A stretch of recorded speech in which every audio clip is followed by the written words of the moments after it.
Mutata. Senator Methu John Muhia, Nyandarua County. Thank you very much, Honorable Speaker. And I want to encourage Senator Omtata, Senator Andrew Okia Omtata. You are not the only voice, because you are a voice that, just like Elijah Mwangale, the stone, it is your work to tell the stone. Whether the stone wants to listen, it is up to the stone. But you are not the only voice on this particular matter, especially on the recommendations that have been made by the Committee on Finance. I think I'm with you. I will not say that I support the recommendations that have been made by the Committee on Finance. More specifically, because I see them as a tap on the list of the government. They are just very moderate in terms of the recommendations that have been made on such a serious breach of the Constitution of the Republic of Kenya. They never want to go for the jugular. They don't want to say, and as it is, Honorable Speaker, so therefore, Honorable Omtata, feel encouraged. It feels good to do the right thing. We have always been hand-tied in the past, and you know. But we feel good. If this is how you've been feeling for the time that you've been speaking freely, we feel very good that you are now able to speak very freely without any baggage of being threatened by anybody. That if you say this, this will happen. If you don't say this, that will happen. So we are now able to speak very freely. Honorable Speaker, we are staring at an extremely difficult and an extremely dangerous situation as a country, Honorable Speaker. And in fact, what we are staring at is a threat on the sovereignty of the Republic of Kenya. Because, Honorable Speaker, when our debt has grown to 11.2 trillion, regardless of the route, as has been spoken about by Senator Omtata, regardless of the route that you've used to arrive to 11.02 trillion of our national debt, Honorable Speaker, and looking at the amount of money that we as a country are expected to pay to service our debt, then it tells you that the sovereignty of this republic is actually at very, very great risk. And the actions that have been made, and the actions that have been, the very deliberate actions that have been taken and steps that have been taken by the William Ruto administration, Honorable Speaker, they are putting this country in a hole that it will be extremely difficult for us to get out of this particular hole, Honorable Speaker. And let me say this, looking at all the recommendations and all the submissions that have been made by every person who actually, I've seen that there were like 7 or so bodies that gave the recommendations on this particular report, Honorable Speaker. None of them has rounded President William Ruto, because every one of us, including the members of that particular committee, they know that we are actually, or the country is not on the right trajectory. If by June 2025, Honorable Speaker, which is this year, by June of this year, our public public debt service will be at standing at 1.95 trillion. That will be almost half of the national budget, Honorable Speaker. Because if our budget for the next year will be standing at 4 trillion, Honorable Speaker, and we are spending 1.95 on our on servicing our national debt, Honorable Speaker, it tells you that for almost every 1 shilling that is collected, half of that money will be used for loans, Honorable Speaker. And the Senator Omtata has told you that, especially for the external loans that we get, they are meant, or they are supposed to go to capital projects. I would also ask, like Senator Onyonka has asked, what is this hole that never fills, Honorable Speaker? If every year we are paying 1.95 trillion, how comes our national debt does not reduce?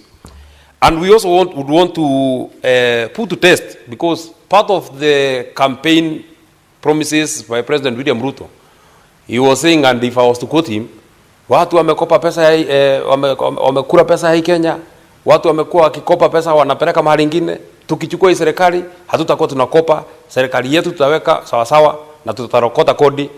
Lakini we need to put that statement to test, Honorable Speaker. In his first year, President Uhuru Kenyatta, since he was sworn in 2013 to 2014, September of 2013 to September of 2014, Uhuru Kenyatta had a debt, or had accumulated a debt of 437 billion.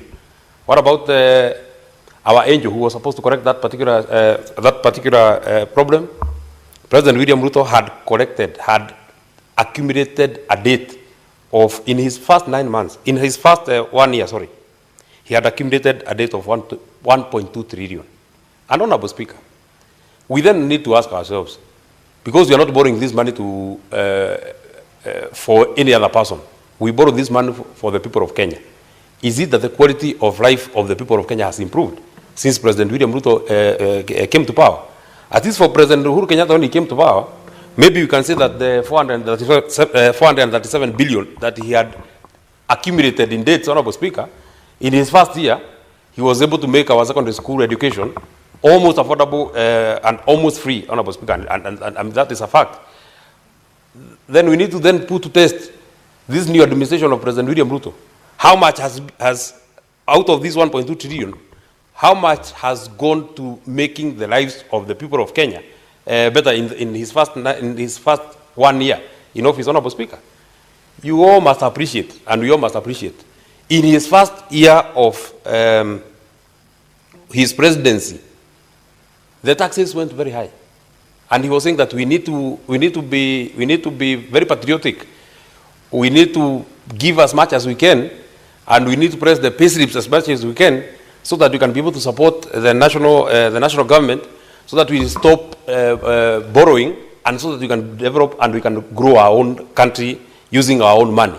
He was saying that if you are able to spare a shilling or two from your payslip, a shilling or two in your taxes, then we shall be able to ensure that we can be able to have a balanced budget. What has happened 3 years later, Honorable Speaker?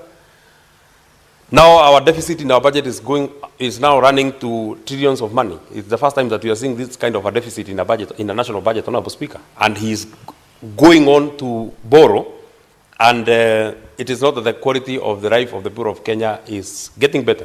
If you are to put that statement to test, Honorable Speaker, you know that a board, just one board of gypsum, in 2022 when William Ruto became president, was costing 630 shillings. Now, 3 years into his presidency, it is costing more than 1,000 shillings, Honorable Speaker. University education, by the time William Ruto became president of this republic, Honorable Speaker, it was at least 44,000 per student every year, every academic year, Honorable Speaker. In his new university funding model, students are paying up to 240,000 for one student, one academic year, Honorable Speaker. He has made life extremely expensive, and it has become extremely difficult to be a Kenyan, Honorable Speaker. That is why you feel you hear every time, Honorable Speaker, most of you are saying that they want the freedom of the payslip because they cannot see what this money is. They cannot feel the impact of the money that they have added to the government in terms of taxes versus the services that they are getting from the government, Honorable Speaker. Honorable Speaker, we would have expected, and it is the general expectation of the people of Kenya, that in terms of service delivery, if, for example, Honorable Speaker, I was to spend, by the time I became a member of parliament here, Honorable Speaker, I think I was paying about 2,700 for my health insurance. Now I think I'm paying about 37,000, according to the new arrangement that was brought by President William Ruto. If indeed I was to access health care, and I don't need to spend my own money again, I would feel that it was worth it. But what has happened? Our health system has collapsed, and you know it, Honorable Speaker. Every time you hear, you have harambes, you are a member of parliament and you know it. People are suffering in the villages. You are paying more and you are suffering more. What has become of this country, Honorable Speaker? Why is William Ruto running down this country? Because we need to ask ourselves, why is he running down this country? We don't have any other country. He also wants to, even if he anyway, Honorable Speaker, these are difficult things, and I also want to quickly run to one person who gave his memoranda to this particular committee, and he said that we should try and reduce government wastage on or prudence in the way we use our national resources. Honorable Speaker, when President William Ruto came, he said that we are cutting on all wastages in government. In fact, we were told that austerity measures are setting in. We were told that, including in parliament here, we were told that we have to reduce our foreign travels, we have to reduce our domestic travel. It has happened in parliament. I'm told that, the way we travel now is not the same way we used to travel when we came in here. But what happens at the national executive? Because that is also something that we need to test.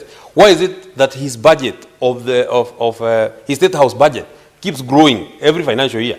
It's not that he has new members of staff. It's not that he has new services or he's getting more guests than he was getting so that he can increase his hospitality budget. What was it in the State House that he found? Were the roofs leaking in State House that he had to make it? He had to spend billions of money in a country that people are suffering on very basic issues on health, Honorable Speaker. But he has the money to ensure that he can repair almost all state roads around the Republic, Honorable Speaker. How many can he sleep in, even within one financial year? Why can't he do them progressively? Why would he not then do the state house in Nairobi and leave the rest and do them progressively, Honorable Speaker? He is renovating a state house in Nyeri, renovating another state house in Bungoma, renovating the state house in Nakuru, renovating state house in Mombasa, renovating state house I don't know where. Why does he want to live like a king? And the people that he's leading, the people of Kenya, are suffering and they are sleeping hungry. What becomes, what Honorable Speaker, what joy does he gain in having the best parachute state house in Africa, in the region? He says that he wants the state house of Kenya to be the level of the White House of the United States, Honorable Speaker. Is he leading people who have as much quality of life as the people of the United States, Honorable Speaker? He runs down the health system of Kenya, then he wants to live like a king. Honorable Speaker, tell me, because you know it. As we work on on government, reducing government wastage, Honorable Speaker, tell me how and why it is important, and I want my colleagues to tell me why it is important, that for every one project that has been commissioned, the President has to commission it 5 times. Tell me, Honorable Speaker, because the President was in Nairobi, why would he have to spend a lot of money? You saw the kind of entourage that he was moving with when he was commissioning projects in Nairobi. Tell me, Honorable Speaker, why it was extremely important for him to move in entourages of 50 SUVs, have mobilized people to come and clap for him. Honorable Senator Methu, I know you have very hearty contributions towards this motion, but I want to remind you of the provisions of the Standing Order 101 on the content of speech, because you are contributing to a report on debt management. But the way your contributions are going, you're debating around the person and the conduct of the president, and for which you then need to move a specific motion. So you should confine yourself to the relevance of what the report that you're contributing to, so that if that report in any manner then points to the fact that it's the president that is doing the budgets and not the treasury, then you would move towards the line of argument you have taken. But under Standing Order 101, then you need to be cautious how you contribute towards this, so that it's not about the debate on the person of the president. Honorable Speaker, I know you have a responsibility of protecting the president. You are party leader and my party leader, for that matter. I am just reading, I'm picking things straight from the report. I have actually gone to page 20. Are you picking something on that report? Page that one. Just let me have the report. Clerk, let me just have the report so that we are on the same page.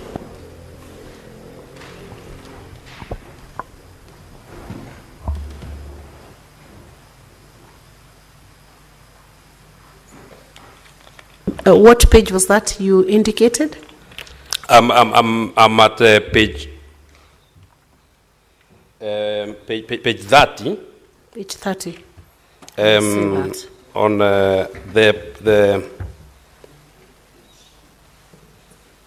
let me get it, but it was the submission that was made by Mr. Ronyo Kevin. I'm just speaking on the, and it is just a broad term. I'm saying, in one of the things that he proposed is reduction of government wastage. I am trying, in my argument, Honorable Speaker, to express my disappointment in terms of public wastage. I'm not saying that I'm discussing the conduct of the president. I'm not discussing the conduct of the president. President William Ruto is not State House. In fact, he is not the accounting officer of State House. The accounting officer of State House is the controller. Yes, Senator Methu, that's why I have guided you understanding Order 101, because when I look at page 30, I have not seen the mention of the president in any of those paragraphs. And I have not mentioned him in any of my arguments. I'm saying, Honorable Speaker, and I don't know why you want to. Do you need a review? Because you mentioned several times. Okay, if it is Please wrong confine yourself to the report here. All right. Thank you. I know it's a bit uncomfortable, but you just have to bear with things as they are, and then we can be able to move very, very, very quickly. But more importantly, Honorable Speaker, that very good gentleman made that particular observation that we need to ensure that we reduce government wastage. And I was saying, Honorable Speaker, in my opinion, it is not the priority of the people of Kenya now to have the best state ranges and the best state, the best state house in the region. It may look beautiful. It may look, it is elegant. It is excellent. It is beautiful. But does it reflect the lives of the people of Kenya? Is it the same as to, the quality of the life of the people of Kenya, Honorable Speaker? Maybe finally, before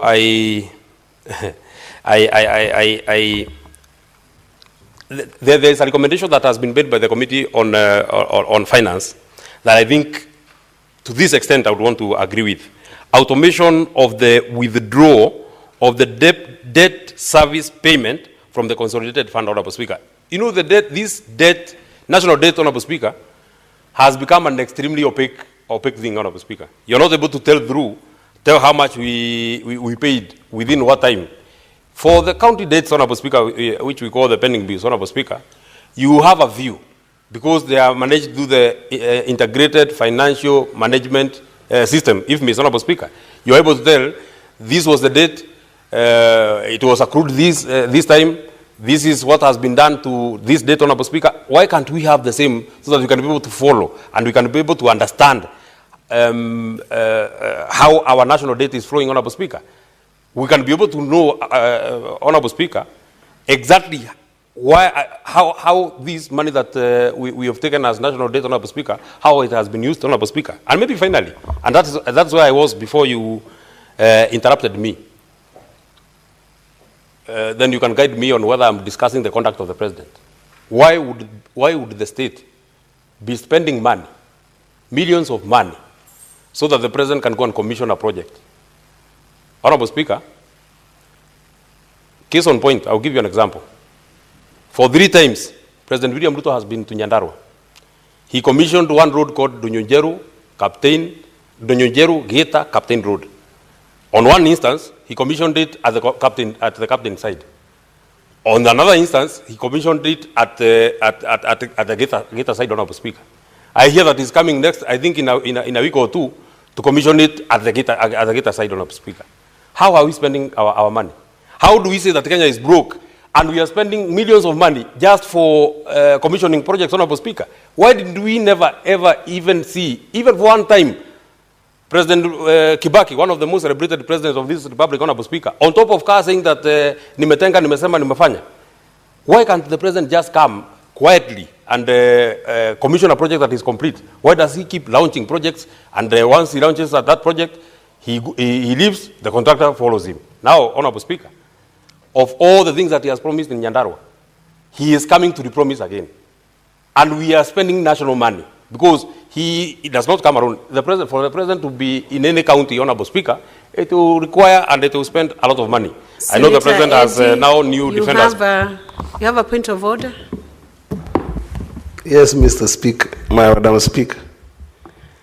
Madam Speaker, you know I understand where Senator Methu comes from. And Madam Speaker, you know, these are standing orders of this House are very clear. And one you are attempting to rule on Madam Speaker, but I know that sometimes it makes it more substance when a senator raises it. Madam Speaker, 101 says, 101.1, neither the personal conduct of the president, nor the conduct of the speaker or any other judge, nor the judicial conduct of any other person performing judicial functions, nor any conduct of the head of state or government or the representative in Kenya of any friendly country, or the conduct of the holder of an office whose removal from such office is dependent upon a decision of the Senate, shall be referred to adversely. The word I was looking for here is adversely, except upon a specific substantive motion of which at least 3 days notice has to be given. Mr. Speaker, I find the senator for Nyandarua being adverse, because I am very interested in what he's saying. I'm interested when he says that the head of state has used millions of money going to launch projects in his area, which he hasn't used to launch projects in my area, Mr. Speaker. And therefore, I would wish that he brings a substantive motion to this effect, because the MDTA is a very important part of conversation that we must be able to manage debt. This debate about MDDS, Madam Speaker, is not a debate on what the president is doing currently in launching the projects. While that is a matter of interest for Senator Methu, but he's being so adverse in it that I find it juicy, that I feel like he will execute it better when he brings a substantive motion, Senator so that even us you can be able to participate. Just before we get to 6:30, I'll be adding another 10 minutes to help us finalize this motion and have the reply by Senator Tabitha. Yes, so Madam Speaker, what I'm saying is that Senator Methu is trying to be adverse in his conversation. I don't have a problem with him pinpointing about projects that are being launched here and there, but I think it needs a substantive discussion, because it is not relevant to the debt management strategy, but most importantly, because it's mentioning numbers, it's mentioning projects that are being launched, and they're not being launched in my area, Madam Speaker. I have got interest in that conversation, but then the standing orders requires a substantive motion, Madam Speaker. Therefore, I wish that you rule him out of order up until he brings a substantive motion on this conversation, Madam Speaker. I thank you. Let me dispense with this point of order first. We have a point of order already given by Senator Eddy, and I'll dispense with it first. Senator Methu, you have heard the issue that has been raised under that point of order, and I had guided and given you a direction on it. So don't wade into that adverse mention of the person of the presidency until you bring a substantive motion and give a notice of 3 days. And so that we don't waste time, I'll give you a chance to finish your submissions, and then we'll proceed on. What's your point of order, Senator Methu? Senator Karongo Dangwa, you know you look the same lately. You walk too closely, so you really do look like real brothers. Madam Speaker, thank you very much for the opportunity. You know, Madam Speaker, wonders will never cease to happen that it is Senator of Migori who is standing to defend President William Ruto on the floor of the House. Senator, my point of order. Senator Dangwa, what's your point of order, and under which standing order? Standing order 105, statement of facts. Proceed. It's very sad, and I would want you to rule Senator of Migori out of order. Because, Madam Speaker, The standing Senator Eddie, orders. maintain your silence. Yes, the Speaker please. is in charge. The standing orders. If you deal with it, just maintain your silence so that he can be heard. Because all we are doing, He's on his feet. Maintain your calm and cool. All we are doing, Madam Speaker, Proceed, we are just Senator. interfering with the debates by Senator Methu. The standing orders are very clear. If there is an issue any senator would want to be either informed, either mentioned, there's request for statement. We cannot have the senator of Migori telling the senator of Nyandarua to tell him what the president is supposed to have done in Migori or not, Madam Speaker. It is the prerogative or the mandate of the senator here to request for a statement on the floor of the House and say the president has been launching programs in other counties and not launching in Migori. But do not defend the president here when the Senator Methu says that he has been launching programs who is not seeing and they are not free. Money is being used, people are being carjacked, people are being having their bags taken, people are being stolen for. Madam Speaker, what I'm trying to say is Senator, rule him out of order. Senator, So that we can give the Senate an opportunity, because he is discussing this MTDS, Madam Speaker, so that we have to understand why is Kenya or why is the government saying there is no money, yet there is misuse, Madam Speaker. The misuse is so much that we are even, Madam Speaker, telling our children we are going to give them chapati. We have finished all the development programs. The only thing that is remaining is chapati, Madam Speaker. Senator Thangwa, I do not know where you are driving us into with that debate, because the question you're raising, Senator Methu, I've not given you the floor, so resume your seat. Senator Thangwa, the issue you are now raising is under Standing Order 105. Nobody has requested for facts. What Senator Eddie referred Senator Methu to was Standing Order 101 on the contents of speech, and when the person of the president is mentioned, an issue I had even given a guidance on, but Senator Methu still veered away from the directive of the Speaker, from the directions of the Speaker. So I want to once again rule your point of order. It's out of order, actually, because it did not respond to the issues, and it introduced an issue which the chair had dispensed with. So I will allow Senator Methu to proceed on with the submissions and to stick within the guidelines offered by the Speaker. I don't know why Senator Tabitha is really eager to have me conclude, but Honorable Speaker, what should not be in the content of my speech is the conduct of the president. And the dictionary definition of the conduct is a personal behavior, way of acting or bearing of a person. I've not discussed the personal behavior of President William Ruto. I'm only speaking about the office that he holds. So that is quite different, Honorable Speaker, because as as part of my argument... Senator Methu, I guided you that that issue is dispensed with by the chair. I am well-guided, Chair. If you have any other issue beyond that issue, you proceed on so that your minutes can be spent. Of course, I know why I'm being disrupted, but I'll still say what I want to say, Honorable Speaker, that we cannot keep saying, we borrow because we don't have enough.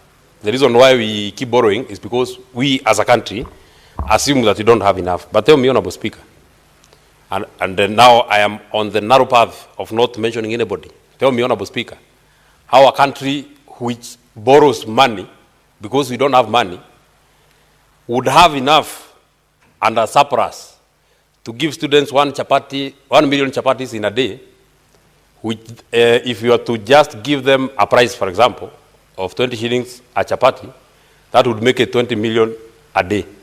In a week, if they are to go to school for 5 days, that would make it 100 million a week. If they were to be there for a month, that would make it 400 million a month.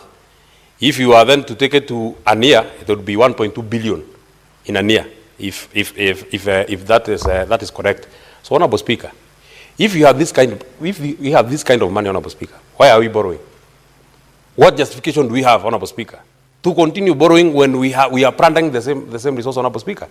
The people of Kenya would want to feel, they would want to see what this money, because you see, borrowing is the easier thing, but the bigger responsibility and the bigger burden is on repayment, Honorable Speaker. The repayment is on the people of Kenya. It is not President William Ruto or anybody or any of us who is in government who repays this money, who repays these loans, Honorable Speaker. The burden of repayment of our national debt is specifically on the shoulders of the people of Kenya. We cannot spend money just anyhow, Honorable Speaker, and then we expect the people of Kenya to continue clapping for us.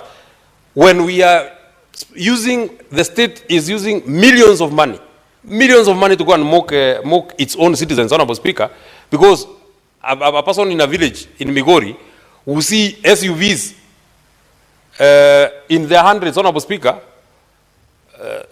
SUVs of the state. I'm not on any person. SUVs of the state, Honorable Speaker, just to go and launch one small project, Honorable Speaker. I think we are mocking the people of Kenya. This is not what the people of Kenya expected from the leadership and from the regime that is ruling us now, Honorable Speaker. I don't want to say anything more than that. I know what that consultation will emanate to, or how it will end up. And before I am rudely interrupted, let me stop there. Thank you. Thank you, Senator Methu.